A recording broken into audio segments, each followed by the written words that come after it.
Menjadi umat yang hidup benar.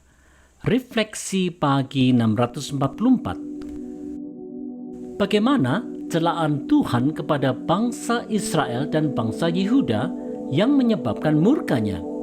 Mari tinjau Hosea 12 ayat 1. Dengan kebohongan aku telah dikepung oleh Efraim, dengan tipu oleh kaum Israel. Sedang Yehuda menghilang dari dekat Allah, dari dekat yang maha kudus yang setia. Saudara-saudara, umat pilihan Allah yang seharusnya hidup dalam kebenaran, ternyata telah hidup dalam kebohongan. Umat yang seharusnya hidup dekat dengan Allah, justru telah menjauh dan bahkan meninggalkan Allah. Ketidaksetiaan umat pilihan Allah ini sangat berlawanan dengan sifat Allah yang maha kudus dan setia. Umat pilihan Allah benar-benar telah mengecewakan hati Allah yang telah memilih mereka. Sudah selayaknya lah mereka dimurkai. Saudara-saudara, seperti halnya umat pilihan Allah di masa lalu, umat pilihan Tuhan di masa kini seringkali lupa akan statusnya karena umat Tuhan ada saja yang memilih untuk hidup di dalam kebohongan dan ketidakbenaran. Kalau umat Tuhan masih suka mendahulukan prinsip dan cara-cara dunia dibandingkan dengan prinsip dan pola Alkitab, maka umat Tuhan telah hidup dalam kebohongan. Mendasarkan kehidupan umat pada kebenaran sejati, yaitu Alkitab, adalah hal yang harus diupayakan oleh gereja. Melalui pengajaran firman Tuhan dan kehidupan yang benar, orang percaya dipanggil Tuhan untuk menjadi saksinya yang setia. Oleh sebab itu, marilah kita bergiat dalam pengajaran firman dan kehidupan yang benar.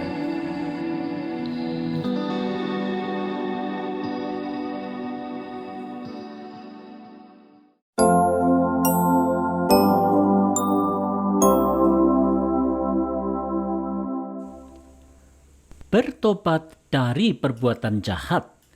Refleksi pagi 645. Apa gambaran Nabi Hosea tentang bangsa Israel yang tidak mencari pertolongan Tuhan dan malahan mencari pertolongan manusia? Ini gambarannya di Hosea 12 ayat 2. Efraim menjaga angin dan mengejar angin timur sehari suntuk, memperbanyak dusta dan pemusnahan. Mereka mengadakan perjanjian dengan Asyur dan membawa minyak kepada Mesir. Saudara-saudara, dengan memperbanyak dusta, melakukan kekerasan, serta mencari pertolongan manusia, bangsa Israel telah mengejar kesia-siaan yang pasti berbuahkan kehancuran. Dalam menghadapi kesulitan, umat Tuhan seharusnya mencari pertolongan Tuhan dan bukannya malahan meninggalkan Tuhan dan mengharapkan pertolongan manusia. Tak heran kalau Allah murka. Saudara-saudara, masih adakah orang Kristen di Indonesia ini yang dalam upaya menggapai tujuannya masih menghalalkan segala cara, termasuk dengan memperbanyak dusta, menggunakan kekerasan, dan menyandarkan upayanya semata-mata pada pertolongan manusia dan sama sekali melupakan Tuhan? Pasti masih ada.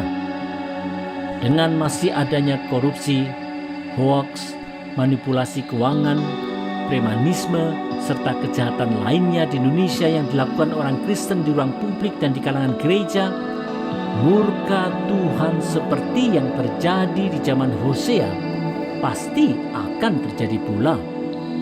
Allah yang Maha Kudus membenci semua tindakan jahat yang dilakukan oleh umatnya dimanapun dan kapanpun. Oleh sebab itu, marilah kita bertobat.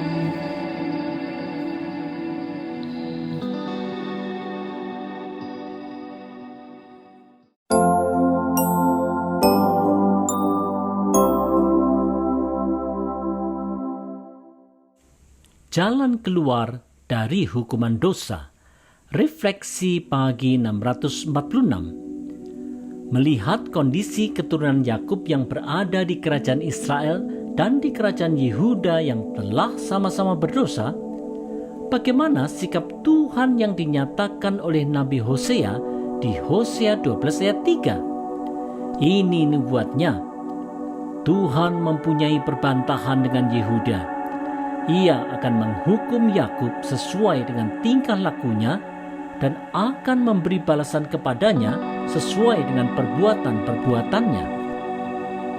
Saudara-saudara, menurut catatan sejarah di kitab 1 dan 2 Raja-Raja, semua raja di kerajaan Israel tidak ada satupun yang takut akan Tuhan, sementara di kerajaan Yehuda masih banyak raja yang takut akan Tuhan.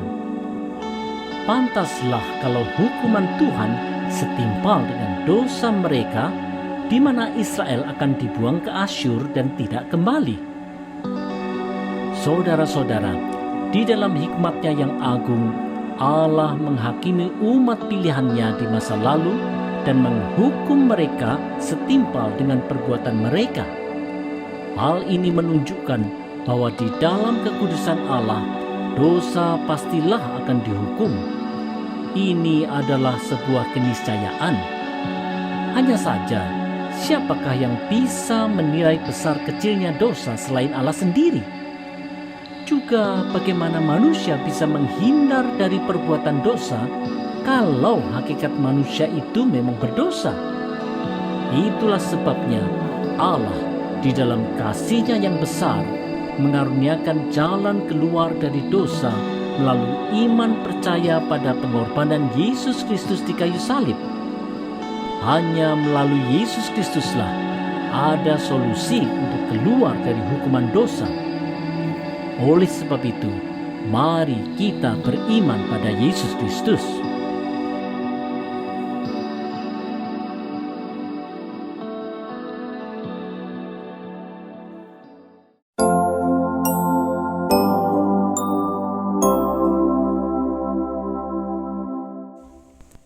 Selalu mengingat anugerah Tuhan.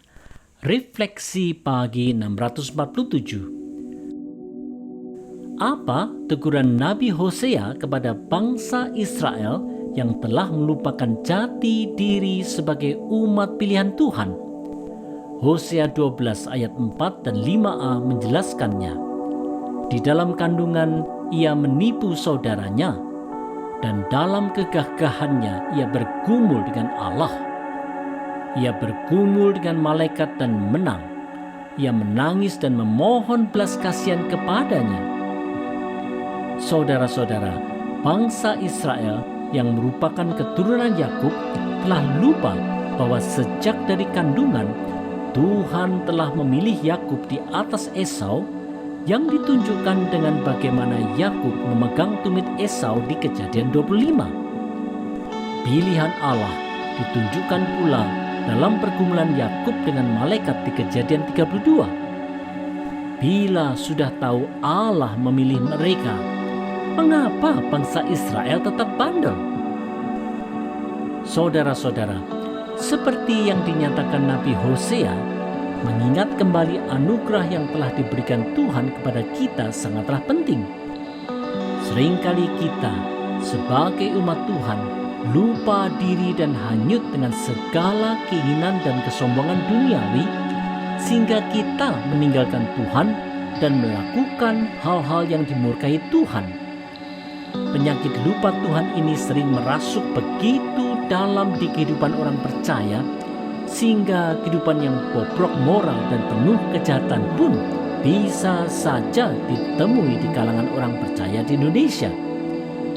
Oleh sebab itu, marilah kita kembali mengingat akan panggilan Tuhan kepada kita sebagai umat percaya. Kalau memang kita telah menyimpang, marilah kita bertobat dan kembali kepada Tuhan.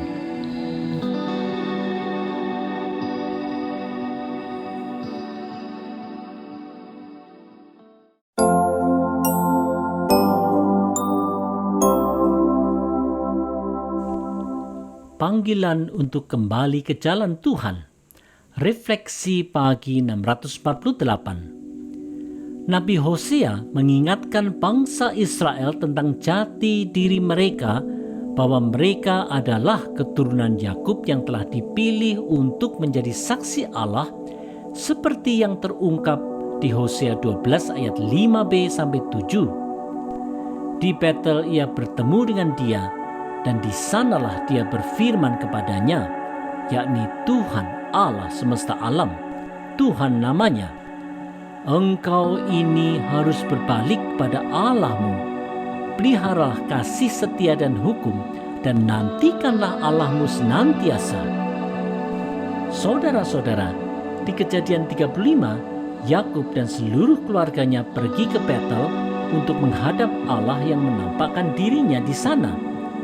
Perintah Allah di Betel pada zaman Yakub supaya Israel bertobat dan mengutamakan Allah merupakan perintah Allah juga bagi umat Israel pada zaman Hosea.